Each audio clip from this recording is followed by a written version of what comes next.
Well, the ducks, you skin around the beak, and then you Okay. get an artificial head that's been cast. Okay. So you take your measurements of the head of the duck and try to measure it up as accordingly as you can. And then you take, when you're putting the fake head with like back into the skin, you have to super glue the feathers on the edge of the beak. So you have to paint the beak the color. It all comes, it's just all white. You have to make your neck. So you get a piece of wire, like the same method of making a tail. It's the same method. You just wrap it. So you take a measurement from the circumference of the neck and you make it the same. And then the body of the bird, there are certain areas like where the wings connect into the carcass or where the legs connect into the carcass. You have to measure the carcass of the bird and then purchase a form relative to the same size. But you're making your own neck, and then the feet you paint. You use the same feet.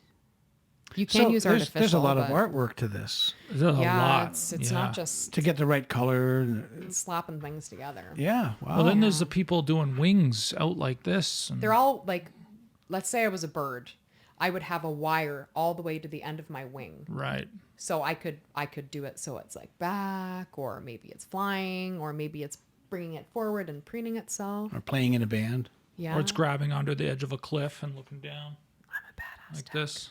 Yeah.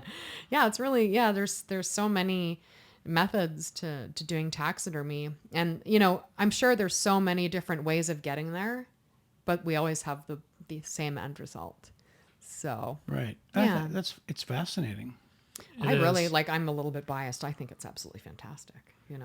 Every time someone brings another animal and I'm like, oh, this is so cool. Like, I'm so lucky I get to do this. Well, you're only biased because of what you've learned and educated yourself Yeah. in. Yeah. You know. And I mean, it's so nice to like step back and see that creation on the wall, and then they go home and then they're so excited and they send you pictures and then all their kids are around it. And you're like, wow, I've offended everybody today, haven't I? Crazy. Right.